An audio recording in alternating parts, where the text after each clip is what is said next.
더위 속에서도 건강을 잃지 않는 8월 보내시길 바랍니다. 라디오 서울이 함께합니다. 강혜신의 오늘의 미국.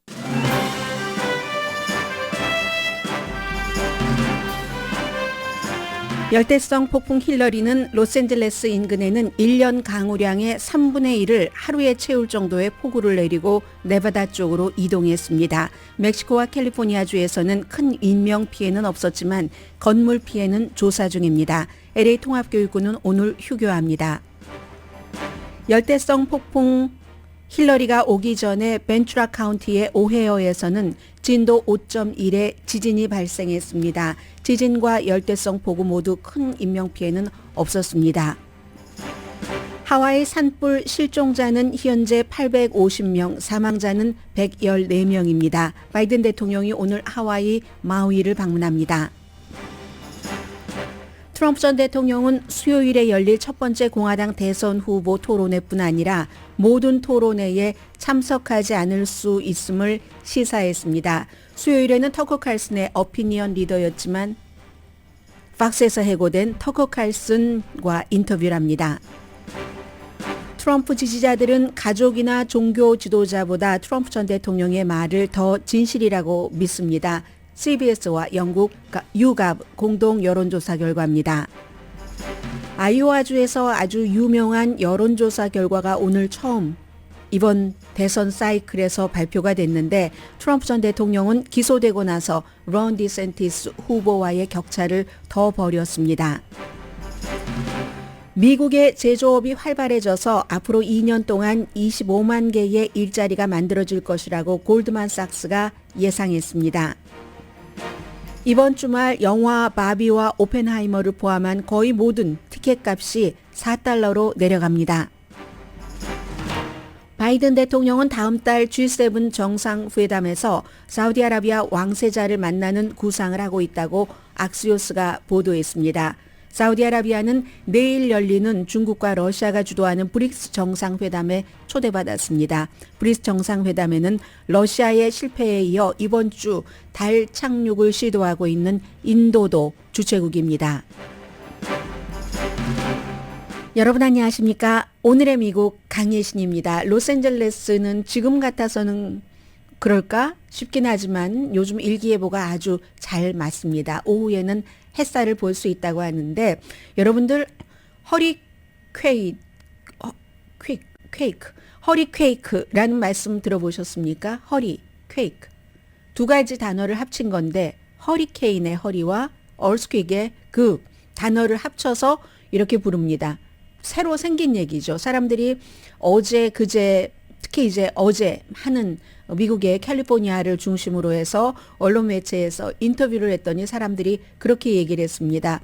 저도 어제 오후 3시가 조금 안 돼서 책상에 앉아 있었습니다. 그런데 갑자기 비도 내렸는데 그때 이제 로스앤젤레스의 이 열대성 폭풍 힐러리가 본격적으로 오지는 않았을 때입니다. 그 뒤에 몇 시간 있다 왔는데 책상에 이렇게 앉아 있는데 집이 흔들렸습니다. 그런데 1초, 2초 하려고 하는데 밖은 껌껌하죠. 비는 엄청나게 소리와 함께 내리고 있죠. 계속 흔들리는 거예요. 무서워서 혼났습니다. 바로 이게 캘리포니아주 오헤이, 벤투라 카운티의 오헤이에서 진도 5.1이 일어난 그 지진의 여파입니다.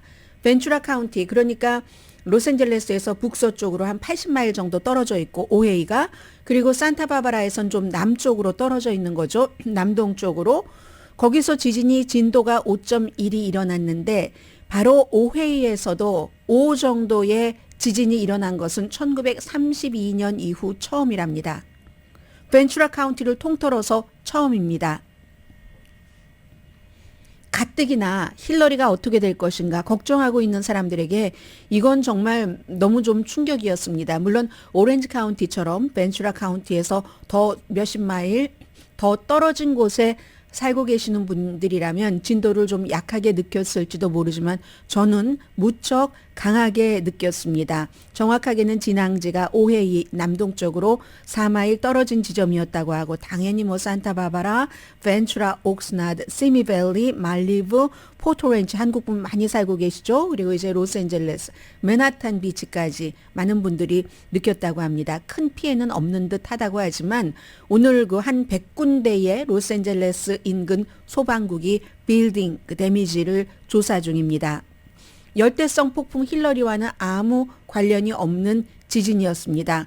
그런데 또 오랜만에 지진이 나니까 5.1 정도니까 진앙지에서 가까운 곳은 꽤 흔들렸겠죠. 어떻게 해야지 될지 너무 몰랐다는 겁니다. 사람들이 또 막 열대성 폭풍 때문에 캘리포니아주 전역에 비상사태 경고가 내려졌고 해서 그렇잖아도 당황하던 틈에 참 늘 생각을 하고 있었던 것이 맘대로 되지 않더라. 텔레비전을 보니까 많은 분들이 그렇게 얘기를 하고 계시던데요. 움직이고 있는 사람들은 별로 느끼지 못합니다. 지진이 일어났을 때. 심지어 그때 저희 집에서는 비가 많이 내렸는데 헐리우드 지역에서는 그다지 많이 내리진 않았답니다. 그래서 밖에서 활동을 하고 계시는 분이 저는 못 느꼈는데 집에 있던 누군 느꼈어요. 이렇게 얘기를 하는 겁니다. 그래서 지진이 일어나면 활동을 멈추고 그리고 이제 안전하게 여러분들 대피를 하시는 게 맞고요. 그리고 이제 열대성 폭풍 힐러리 주의보는 아침 로스앤젤레스 시간으로 8시에 해제됐습니다. 원래는 새벽 3시에 해제되려고 했는데 계속 새벽에 주무시다 여러분들 그 전화기로 경고 받으셨죠? 8시까지 주의보가 발효된다 하는 경고는 새벽 5시에 주더군요. 전화기로. 그런데 지금 예를 들어서 캘리포니아 로스앤젤레스 주변에 산들이 굉장히 많잖아요. 예를 들어서 어퍼 그 미션 크릭 산은 잘 알려지진 않았지만 비가 이 힐러리와 관련해서 13인치나 내렸다고 하고 로스앤젤레스 다운타운도요. 다운타운 그 한복판도 2.38인치 그리고 대체로 로스앤젤레스 주변에는 한 5인치 정도 비가 내렸다고 합니다. 강풍은 이제 이게 멕시코에서부터 왔죠. 멕시코에서 멕시코의 바하 캘리포니아 주에서 북쪽으로 쭉 그 로스앤젤레스 이쪽으로 들어온 건데 내륙 쪽으로 이렇게 들어와서 네바다 남서쪽 그리고 애리조나 걸쳐 있고요. 그러니까 캘리포니아와 국경이 있는 곳 그쪽으로 해서 쫙 또 이제 무슨 뭐 유타라든가 이런 데도 좀 영향을 미치는 거죠. 뭐 멀리 가자면 콜로라도까지 지금 그 방향이 그렇게 돼 있던데 그래서 강풍은 가장 강한 강풍은 허리케인의 가장 약한 정도가 시속 85마일이죠. 바람이. 그래서 샌디에고 쪽에는 84마일의 강풍이 불었고 뭐 빅블랙 마운틴 같은데요. 샌버나디노 주민들 많이 대피하셨을 겁니다. 한국 분들도 꽤 살고 계세요. 빅토빌도 마찬가지로 대피를 했고요. 제일 놀라웠던 부분은 팜스프링입니다. 팜 데저트. 우리가 데저트 사막이잖아요. 이 사막에 팜스프링에 하루 24시간 동안 내린 비가 지금까지 역사적으로 내린 비를 다 합친 것보다도 많답니다. 얼마나 놀라셨겠어요. 팜스프링에 살고 계시는 분들은요. 올해 초에는 그렇지 않아도 폭염으로 엄청 고생을 하셨는데 아니 그것도 하루도 아니고 1시간 동안이네요. 1시간 막 내렸었던 그 시점이 있는가 보죠. 그 1시간 동안 내린 비가 팜스프링스 역사상 내린 비 다 합친 것보다도 많다는 겁니다. 어떤 분이 이제 언론과 인터뷰하는데 보니까 내가 여기 이 사막에 사는 게 아닌데 여기서 살았다 했고 이제 팜스프링 거쳐서 그 데스밸리까지 왔겠죠. 데스밸리도 가장 세계에서 더운 지점, 이 모하브 사막 그 북쪽 2년치의 비가 하루 사이에 다 내렸답니다. 전체적으로는 뭐 적게는 1인치 내린 곳도 있고 4인치 24시간 동안요. 어제 비가 내린 곳이 있기 때문에 로스앤젤레스는 1년 강우량이 이 시즌에는 보통 12인치 정도 된답니다. 1년이요. 물론 겨울에 비가 많이 오지만 그래서 이제 12인치 정도 되는데 그걸 비교하면 그 시점이랑 쭉 비교를 하면은 이건 24시간 동안 1년 그 강우량의 뭐 3분의 1 정도를 다 채웠다는 얘기가 되고요. 당연히 캘리포니아주 비상사태 지역에 따라서는 아직도 비상사태가 발효 중인 곳도 있고요. 당연히 게빈 뉴섬 주지사 캘리포니아 전체적으로 비상사태 선포를 했고 바이든 대통령도 연방정부가 지원을 한다고 약속을 했습니다. 비는 지금 많이 내리지 않았지만 로스앤젤레스 통합교육구가 오늘 그 휴교를 했잖아요. 그럴 수밖에 없습니다. 비가 그친 게 새벽이기 때문에 비가 그치고 나면은 건물들도 아이들이 공부를 하기에 안전한가, 뭐 상하수도 시설은 제대로 돼 있고 화장실이 뭐 운영하기가 적절한가 하는 것을 미처 돌볼 시간이 없었습니다. 그래서 이제 오늘 LA 통합교육구는 휴교를 하고요. 샌디에고 통합교육구도 개학을 하려고 했는데 이 개학 자체를 미뤘습니다. 로스앤젤레스 통합교육구는 미국에서 두 번째로 큰 통합교육구이기 때문에 학생들이 한 60만 명 정도 다니는데 저는 이 휴교한 것도 휴교한 것이지만 참 부모님들은 일하러 나가셔야지 되는데 이 60만 명 학생들을 다 어떻게 할까 오늘 여러 가지로 아주 힘든 월요일이 되시겠구나 이런 생각들도 했고요. 피해는 아직까지는 큰 피해는 없습니다. 물론 그 멕시코 쪽에서는 뭐 개울물을 건너다가 사망하신 분이 계시지만 캘리포니아주에서는 이번에 뭐 지진이라든가 이 열대성 폭풍 힐러리로 인해서 사망하신 분은 안 계시지만 재산 피해는 당연히 있죠. 보면은 뭐 팜데절트 같은 데도 어디까지 자동차 어디까지 물이 차고 했던데요. 지금도 뭐 일부 지역에서는 당연히 정전이 된 곳이 있고요. 911 아직도 가동되지 않는 지역 있습니다. 그래서 비행기만 하더라도 4,500편 이상이 취소되거나 연착되고 이거 전국적으로 연결되는 비행기 편이거든요. 어제 하루 동안입니다. 4,500편 이상 로스앤젤레스 쪽에서 쭉 가는 그런 비행기 편이 그 정도로 좀 복잡하게 됐고요. 이제 네바다 쪽으로 건너갔기 때문에 네바다에 비상사태가 선포됐습니다. 라스베가스에서 북서쪽에는 로스앤젤레스보다 비는 더 많이 내렸네요. 6인치 정도 내려서 2004년 이후에 최고의 기록이라고 하고 캘리포니아주와 네바다주는 이제 오늘 그 하루 사이에 조금 나아질 것이다. 하지만 말씀드린 대로 애리조나라든가 유타라든가 이런 데 살고 계시는 분들은 또 그 지역의 로컬 방송 같은 것을 많이 들으셔야지 될 것 같고요. 지금도 이제 홍수 위험 내린 곳 많고 또 캘리포니아 북쪽 오레곤이라든가 아니면 또 조금 더 그 네바다하고 붙어 있는 아이다호 이런 주도 오늘까지는 경계를 하시라는 그런 이제 당국의 주의보 내지는 경고가 있습니다. 그래서 이 같은 캘리포니아주의 1900 몇 년인가요? 84를 빼면 39년인가요? 그때 이후에 처음으로 열대성 폭풍이 내륙 쪽으로 확 불어서 엄청나게 사람들이 걱정하고 모래주머니 같은 것도 많이 쌓고 했잖아요. 이게 프리뷰일 것이다. 앞으로는 이런 일들이 꼭 열대성 폭풍이 아니라 여러 가지로 굉장히 자주 더 강하게 일어날 것을 모두 예상들을 하고 있으라고 기상 전문가들은 말합니다. 텍사스 그리고 서부의 폭염, 캐나다 산불 우리 겪었잖아요. 로스앤젤레스의 열대성 폭풍 그리고 로스앤젤레스는 아직도 흐립니다만 오늘 아침 현재 10군데가 넘는 주에서 1억 1,700만 명은 폭염 경고를 받았습니다. 지난 30일 동안 막 폭염 최고 기온을 기록을 경신한 곳도 많고 그런가 하면 또 최저 기온을 경신한 그런 지역도 무척 많은데 이번 주에 미국 중부에는 역시 극단적인 폭염 기록이 이어질 것으로 전문가들은 앞으로는 계속 예상하지 못한 이번에 오헤이하고 캘리포니아주의 열대성 폭풍이 동시에 온 것은 정말 놀랄 만한 일입니다. 이렇게 되면은 인간이 만들어내는 기후변화도 있고 보험회사를 또 생각을 하게 됩니다. 지금 엄밀하게 따져보면 캘리포니아주가 산불 시즌이지 물 갖고 걱정할 때는 아니잖아요. 그런데 이 같은 기후변화 때문에 우리가 예상하지 못한 일이 일어나고 너무 공기도 따뜻하고 바다도 따뜻하고 하면은 이게 이 폭풍 같은 것이 올 때도 막 습기를 더 많이 데리고 올 수 있도록 운반할 수 있도록 해서 폭우가 내리는 거잖아요. 엘니뇨 현상이 더 강해지면 이 폭풍으로 들어가는 그 습기 같은 것이 더 많아진답니다.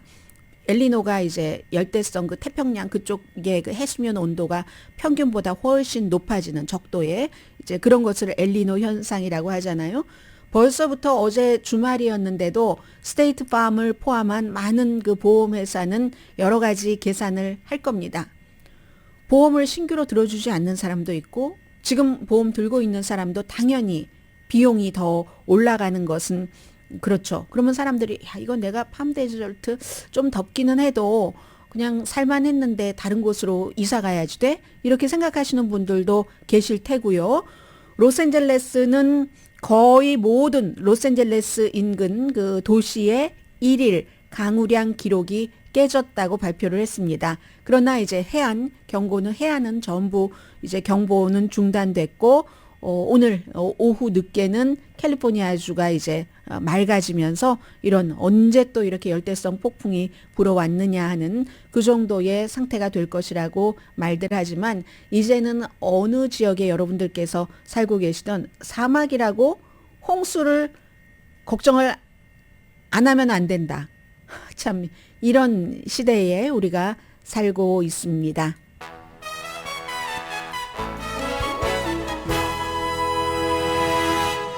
오늘의 미국은 전문가가 추천하는 이민법, 가정법 전문 제인정 종합법률 사무소, 총 20억 달러 승소, 교통사고와 상해 전문 브라이언 타필라와 CG 변호사 그룹 공동 후원입니다. 네, 잠시 뒤에는 미국이 그 트럼프 전 대통령의 마음대로 상당 부분 지금까지는 물론 모든 일들은 어떻게 될지 모릅니다. 특히 정치권에서 일어나는 일은 이번에는 또 무슨 사법부와도 연관되는 거니까 그러나 분명한 건 지금 많은 미국의 정치는 트럼프 전 대통령에 의해서 움직여지고 있습니다. 잠시 뒤에 전해드립니다.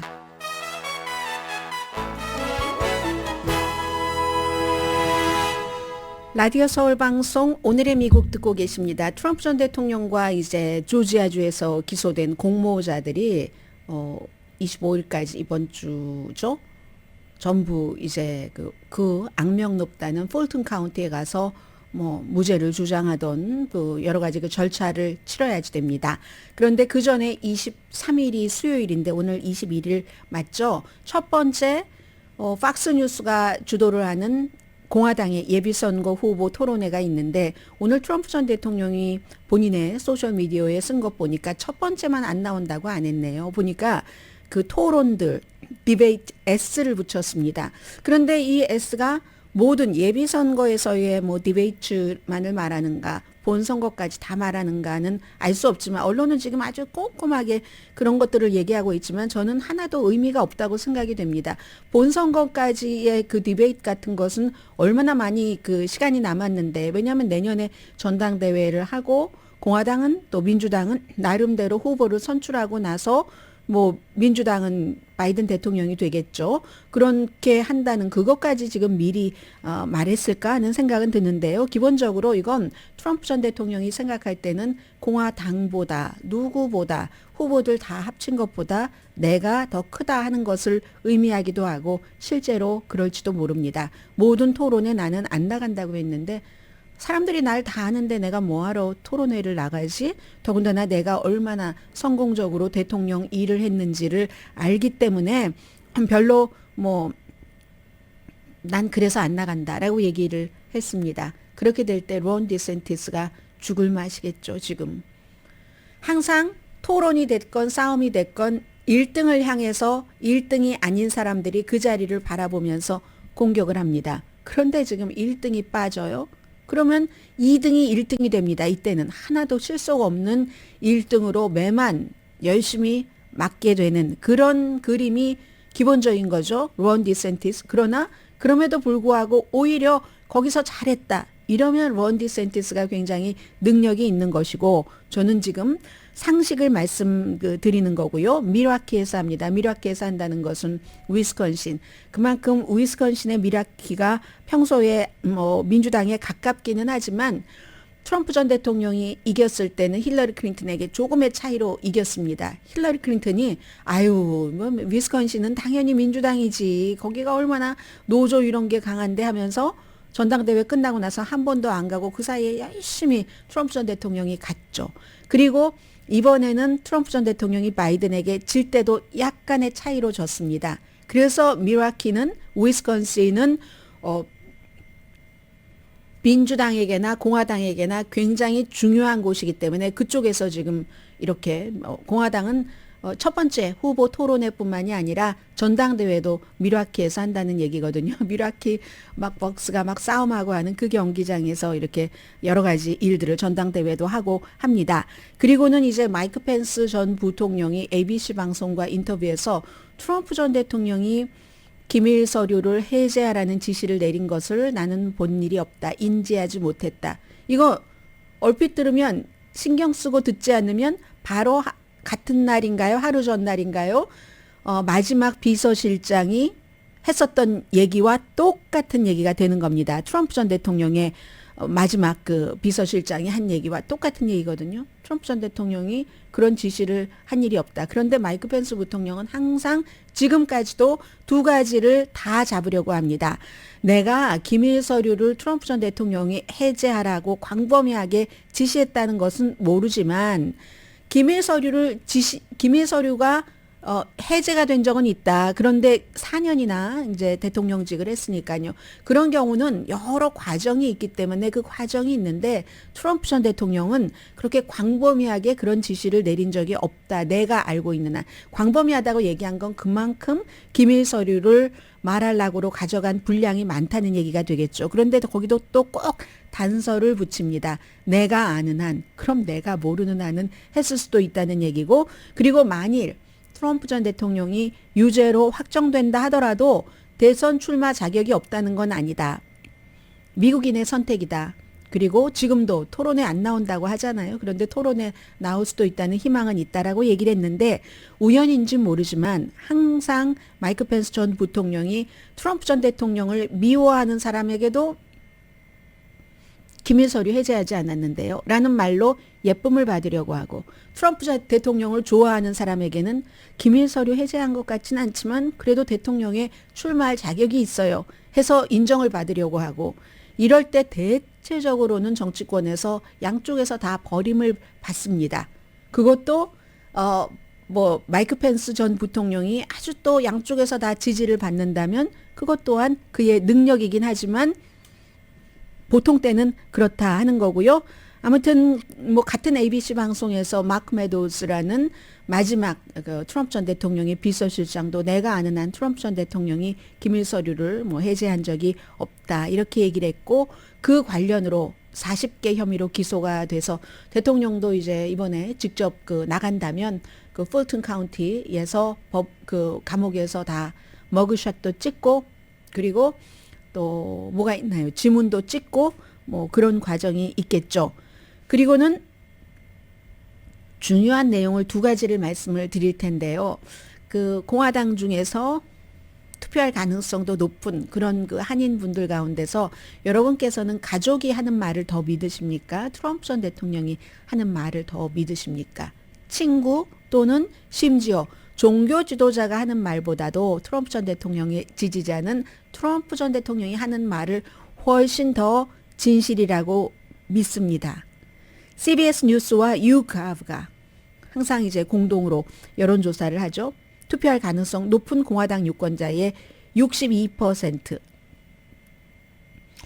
트럼프 전 대통령, 이제 그렇게 트럼프 전 대통령을 이 사람들은 찍겠다. 론 디센티스에게 투표하겠다. 16%. 이 정도면 이제 흔들기 힘들다는 거고요. 제가 좀 전에 종교 지도자와 관련해서 말씀드린 건 조금 뒤에 전해드리겠습니다.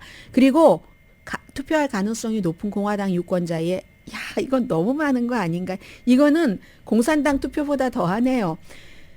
99%는 트럼프 아래 아주 좋은 나라였다라고 얘기를 했고 95%는 트럼프는 트럼프를 위해서 일하는 게 아니라 나와 같은 사람을 위해서 일한다. 이렇게 믿고 있답니다.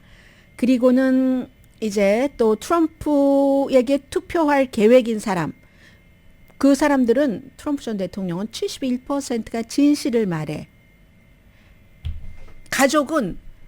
나의 가족이 나에게 진실을 말해 라고 생각하는 사람 63%, 보수적인 미디어가 진실을 말하고 있어 56%, 종교 리더가 진실을 말하고 있어 나에게 42%인데 트럼프는 나에게 진실을 말해가 71%입니다. 이게 트럼프에게 투표할 계획이 있는 사람입니다. 투표할 가능성이 높은 사람 가운데서는 공화당이요. 그러면은 이제 트럼프가 진실을 말하고 있어? 하면은 그게 53%로 내려갑니다. 종교 리더는 진실을 말해. 그건 조금 올라갔네요. 44%. 언론을 믿는 건 좀 내려갔네요. 보수 미디어 32%. 바이든을 믿는다는 사람은 너무 적어요. 공화당 투표할 가능성이 높은 사람 가운데서는 바이든이 한 말을 믿는다. 이건 10%밖에 안 됩니다. 그리고 77%의 공화당 유권자가 조지아주 기소도 트럼프 전 대통령을 정치적으로 죽이기 위한 정치적인 목적의 기소다라고 얘기를 합니다. 그런데 또 다른, 이건 이제 CBS와 영국의 YouGov가 공동으로 여론조사한 결과고요.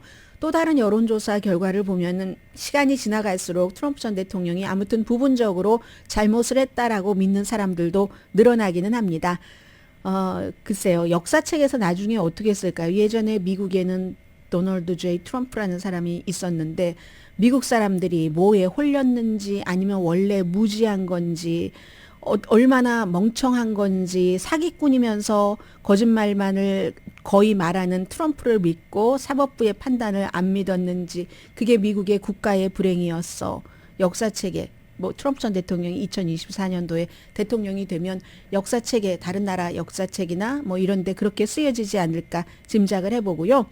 아이오와주의 여론조사 결과는 트럼프 전 대통령 기소 이후에 론 디센티스 2위와 격차가 더 벌어졌답니다. 그리고 이 여론조사 결과는 굉장히 중요합니다. 아이오와주가 뉴햄프셔와 같이 제일 먼저 이제 선거가 치러지니까 예비 선거가 거기서 리트머스 시험지 그 결과와 다르게 나간 적도 예외는 있지만 대체적으로 아이오와를 이겨야지 돼 이런 생각들을 많이 하고 있는데 자료가 뒷받침을 하니까요. 이 여론조사가 어떻게 나왔냐면요. 드모인하고 MBC 방송이 아이오와에서 발행되는 신문 그리고 드모인의 유명한 여론조사 관계자가 J.N. 셀저라고 있습니다. 그러니까 뉴욕타임스와 같이 하고 하는 네이트 실버와 비슷한 게 되는 거예요. 그래서 이분이 셀저가 쭉 이 여론조사를 보고하면서 트럼프가 기소되기 전에는 트럼프 대 론 디센티스가 38% 대 20%였거든요. 그러니까는 이 아이오와에서는 다른 사람도 많이 지지를 하거나 마음을 결정하지 못한 사람이 많았다는 거예요. 38% 대 20%니까 18%포인트 차이가 났습니다. 그런데 조지아주에서 기소되고 난 이후에는 처음 있는 여론조사 결과입니다. 트럼프에 대한 지지도는 43%로 5%포인트 올라갔고 론 디센티스에 대한 지지율은 18%로 2% 내려갔습니다. 그럼 7% 격차가 벌어졌잖아요. 그래서 지금은 트럼프 43%, 론 디센티스 18% 이렇게 된 겁니다. 그리고 코커스 이제 예비선거 가고 이러는 사람일수록 트럼프에는 심각한 죄가 없어요. 무슨 심각한 죄? 그런 사람이 많습니다.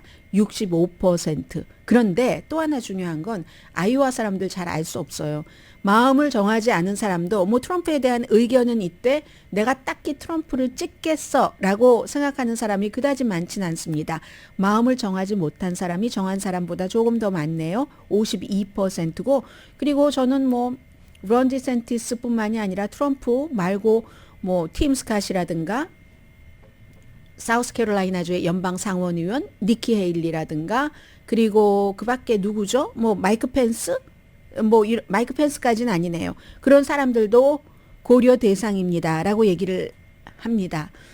이게 수십 년 동안 한 여론조사인데 아이오와주에서는 항상 어떤 일이든지 일어날 수 있다. 팀 스캇을 주목해야 된다라고 많이 말씀을 드렸었는데 팀 스캇이 많이 올랐네요. 아이오와주에서는 9%고 마이크 펜스 전 부통령과 니키 헤일리가 6%, 크리스티 5%, 비백, 라마스와미 굉장히 공화당에서 돌풍을 일으키는 것처럼 보이지만 아이오와주에서는 4% 지지를 받고 있습니다. 그래서 만약에 이번 주 수요일부터는 본격적으로 이제 선거 분위기로 가고 있는데 수요일에 트럼프가 없으니까 없는 사람을 계속 두드리기도 그다지 재미있는 일은 아니에요. 론 디센티스가 어떻게 가느냐에 따라서 론 디센티스가 가라앉고 만다면 그 뒤에 전에 부통령을 했었던 마이크 펜스가 뛰어오르는 것이 아니라 어쩌면 팀 스캇이라는 아프리칸 아메리칸 트럼프 전 대통령 전당대회에서 아프리칸 아메리칸에게 미국이 저를 보세요. 뭐 그렇게 크게 인종차별이 있는 국가가 아닙니다. 라고 얘기를 했기 때문에 백인들이 굉장히 좋아하는 흑인 정치인 팀 스캇이 뛰어오를 확률이 굉장히 많다는 것 또한 전해드립니다. 잠시 뒤에 미국의 경제 뉴스 전합니다.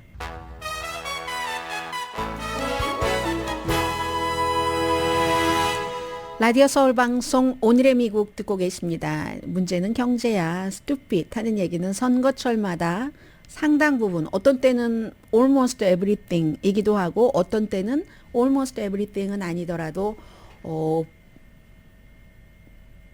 50% 이상 뭐 차지를 할 때도 있고 그렇습니다. 지금 바이든 대통령의 경제에 대한 지지도는 별로 좋지가 않습니다. 그런데 이제 오늘 나온 뉴스를 보면은 제조업이요 활발해져서 앞으로 2년 동안 25만 개의 일자리가 만들어질 것이다. 이건 이제 골드만삭스가 예상을 한 건데요. 그럼 현재보다 한 2% 올라간다는 얘기입니다. 이게 인센티브와 정부의 그리고 민간의 투자, 그린 에너지, 테크놀로지 분야의 투자 이런 것 때문에 그런데 기본적으로는 법이 있었고요. 그 법이 이제 집행되는 단계에서 이런 것을 예상해 볼 수 있겠다는 거죠. 그 법이라는 것이 인플레이션 삭감법과 칩스 앤 과학법 이게 이제 한국과 일본에서 막 싫어했었던 것이기도 하고 뭔가를 베네핏을 받으려고 노력해 본 그런 것이기도 한데 그런 법이 통과가 돼서 정부에서 회사에 여러 가지를 보조를 해주고 하니까 그러니까 공장을 지어야지 되잖아요. 뭐 그런 것을 전제로 해서 정부에서도 지원을 하니까 공장 구조물 지어지고 그러면 보통 이제 크게 건물 지어놓고 하는 것보다 지어놓고 난 뒤에 거기에 들어가는 장비, 설비 비용이 훨씬 크다고 하거든요. 공장 건축 비용보다도 더 많다고 합니다. 그런 것들 그리고 전에 이제 서부에서의 여러 가지 예를 쭉 보면 어떻게 앞으로 무슨 뭐 25만 명 정도가 2년 동안 일자리가 제조업 분야에서 만들어질 것인가 하는 것을 계산을 했냐면은 과거에 100만 달러 정도 투자를 하면은 일자리가 9개가 만들어진답니다. 그렇게 해서 이제 25만 명의 얘기가 나오는 거고요. 애리조나주 같은 경우는 전체 민간 투자의 3분의 1이 그린, 깨끗한 무슨 산업 또 뭐 반도체 투자 아니겠어요? 뭐 텍사스도 만만치 않을걸요. 조지아주는 어떻습니까? 그런데 근데 특히 이제 애리조나 같은 경우는 TSMC 대만의 그 회사와 인텔이 분명히 뭘 짓겠다고 하니까 뭐 삼성도 뭘 짓겠다고 하고 LG도 뭘 짓겠다고 하고 뭐 배터리 회사가 됐건 반도체에 관련된 공장이 되었건 그래서 분명히 이렇게 2년 동안 25만 개의 일자리는 만들어질 것이다 하는데 사람들은 Show me the money right now. 지금 돈을 보여주세요지 2년 뒤에 이런 거 생각하지 않습니다. 그래서 지금 바이든 대통령의 경제에 관한 인기도는 굉장히 낮은 편이고요.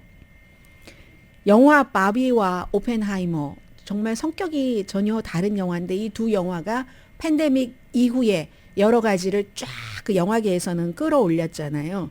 그런데 미국은 참 무슨 날도 많이 지어내요. 이건 미국에만 있는 날인가 봅니다. 내셔널 영화의 날 두 번째랍니다. 지난해에 한 번 있었고 지난해에는 노동절 그 연휴 기간 때 그랬고 그리고 올해는 이번 주 일요일 8월 27일이랍니다. 누가 정하냐면 극장 그 소유주들 있잖아요. 극장 소유주들 협회에서 또 비영리 재단으로 시네마 파운데이션이라는 것을 만들어서 운영을 한답니다. 그래서 시네마 파운데이션에서 발표를 했는데 이번 주 8월 27일 일요일이에요. 일요일 맞죠? 일요일에는 아이맥스, 돌비, 그 시네마 모든 것들 다 합쳐서 이 영화 요금이 요즘 얼마인가요? 여러분께 여쭤봅니다.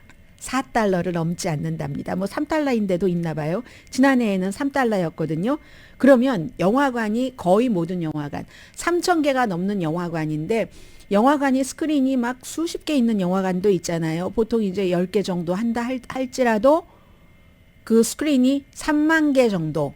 사람들에게 팬데믹 끝나고 지난해에 처음 영화의 날에서 3달러로 했었을 때 뭐 그 전주보다 8%인가 뭐 영화를 본 사람들이 많았다고 하거든요. 그리고 더군다나 이번에는 7월 달로서는 가장 좋은 영화 수입이 있었고 바비와 그 오펜하이머 해서 바벤하이머라고 얘기를 하잖아요. 허리케인과 그 지진에서 그 허리퀵이라고 하는 것부터 이렇게 이렇게 바벤하이머 때문에 이걸 더 한번 확 그 올려보자. 그래서 지난해에는 팬데믹이 끝나고 나서 이렇게 영화관에 와주셔서 정말 감사합니다 하는 뜻으로 올해는 다 명분이 있어야지 되잖아요. 축하하는 뜻으로 바비와 오펜하이머가 이렇게 많은 분들을 영화관으로 오게 해서 더 많은 영화를 봐주세요. 뭐 이런 거겠죠. 바이든 대통령이 오늘 이제 하와이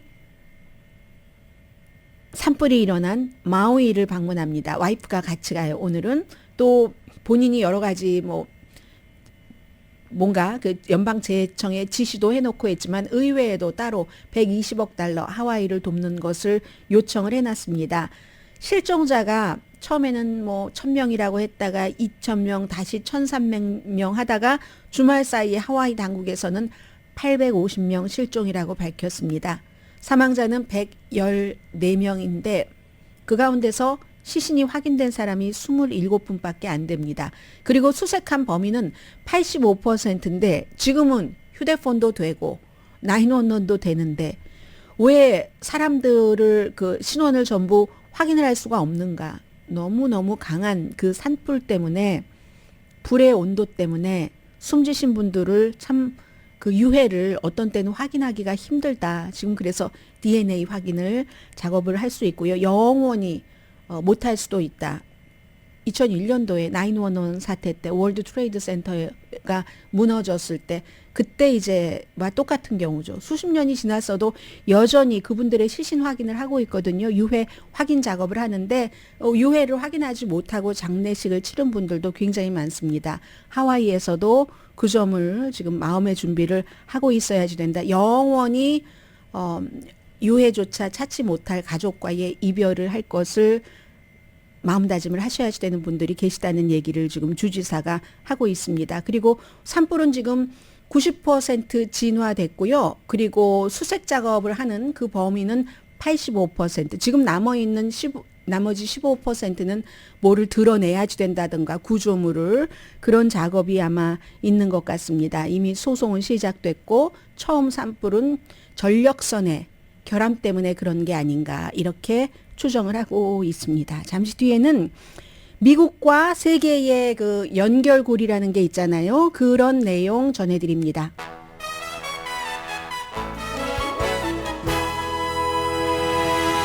라디오 서울 방송 오늘의 미국 듣고 계십니다. 인도를 주목할 수밖에 없죠. 주말에 이제 그 러시아가 먼저 그 루나 25 그 달 그 우주선을 발사를 했는데 쭉 이렇게 탐사를 하고 다니다가 착륙을 못하고 그냥 달의 표면에 충돌을 해서 다 없어져 버렸어요. 그 얘기가 나오고 나서 인도가 이제 바로 보도 자료를 발표를 합니다. 우리 찬드라얀 3네요. 그럼 찬드라얀 1, 2도 있었다는 얘기잖아요. 사실은 인도의 그 찬드라얀이 원래 달에서의 그 물이 존재한다 하는 것을 발견하는 데는 큰 역할을 했죠. 그래서 이 그 찬드라얀 3호가 달 그 남쪽이 아무래도 물 그 뭐 바위에 뭐 얼어붙어 있는 그런 얼음 같은 것이 많다고 하니까 그것으로 어떤 에너지를 만들고 하려고 모든 나라들이 거길 먼저 정복하려고 하는 것 아니에요. 지금 미국도 뭐 마찬가지로 아르테미스 3호 등등해서 이제 러시아는 꿈은 깨졌고 1976년도 구소련이 있었을 때 그때 이제 달 탐험하고 이번에 어떻게 해보려고 했는데 실패를 했고 이 그 찬드라야는 올해 이번 주 23일이나 24일에 달에 그 착륙을 할 수도 있다는 얘기거든요. 지금 사진도 이렇게 보내는 거 보니까는요, 달 뒷면에 이렇게 접근을 하고, 그리고 표면에 착륙할 안전한 장소를 지금 그 찾고 있는 그런 중이랍니다. 그러면 러시아가 실패한 것을 인도가 한다는 얘기가 되죠. 그리고 인도는 돈도 많이 안 썼어요. 나사가 이러한 그 작업에 250억 달러를 쓰고, 그리고 이제 나사의 경우는 뭐 세계 다른 나라와 막 협조를 하고 러시아도 같이 하자 했는데 러시아가 안 했어요. 미국은 러시아와 국제 우주정거장에서의 일까지는 같이 했지만 러시아가 독단적으로 하다가 지금 다 없어져 버린 것이고, 그런데 나사가 250억 달러를 들여서 아르테미스 뭐 3호가 2025년도에 사람 있는 유인, 이번에 러시아는 무인이었고요. 그걸 이제 달에 보낸다 이렇게 하고 있는데 지금 인도는 15억 달러밖에 안 썼어요. 그리고 이 찬드라얀 3는 7,400만 달러밖에 안 썼거든요. 조지 클루니의 영화 뭐 그래비티 보신 분들 많잖아요. 그게 7,400만 달러보다 더 들여서 만든 영화입니다. 그런데 이게 이제 그 성공을 한다면 인도는 정말 그 잘 하는 거죠. 미국은 2025년도에 이제 유인 그 탐사선을 보내고 그 뒤에 2029년도에는 제프 베조스와 블루 오리진과 뭐를 하고, 그래서 이제 그쪽에 뭐 34억 달러를 지원을 했고, 또 일론 머스크에도 이제 비슷한 계약을 그 했고요. 스페이스 X와도 2021년도에 비슷한 계약을 했고 해서 이렇게 돼서 지금 인도가 거기까지 갔다. 달 탐사까지 갔다는 걸 말씀을 드리고요. 내일 이제 그 세계에서 주목할 뉴스가 브릭스라고 그대로입니다. 알파벳 BRICS 하면 5개잖아요. 브라질, 러시아, 인도, 중국, 사우스 아프리카잖아요. 그리고는 다른 나라들을 21개국이나 초대를 했습니다. 미국이 뭐 G7, 뭐 G20 다음 달에 인도네시아에서 열리는 이런 것 하는 것과 마찬가지로 21개국을 초대를 했는데, 인도네시아에서 G20 정상회담이 열리는데 인도네시아도 초대를 했고요. 사우디아라비아도 초대를 했거든요.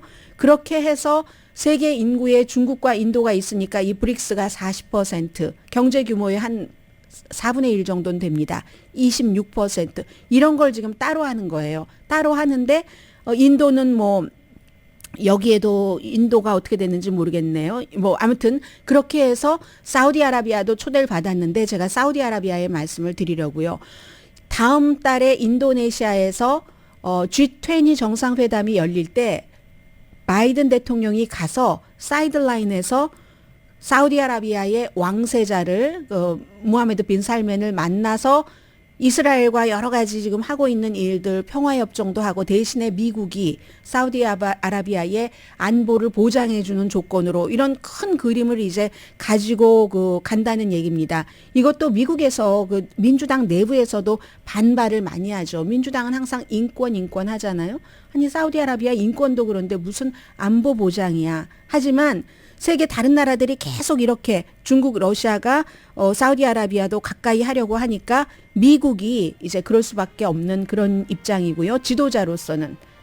오늘의 미국은 전문가가 추천하는 이민법, 가정법 전문 재인정 종합법률 사무소, 총 20억 달러 승소, 교통사고와 상해 전문 브라이언 다필라와 CG 변호사 그룹 공동 후원이었습니다. 10시에 좋은 아침, 좋은 하루 방송됩니다.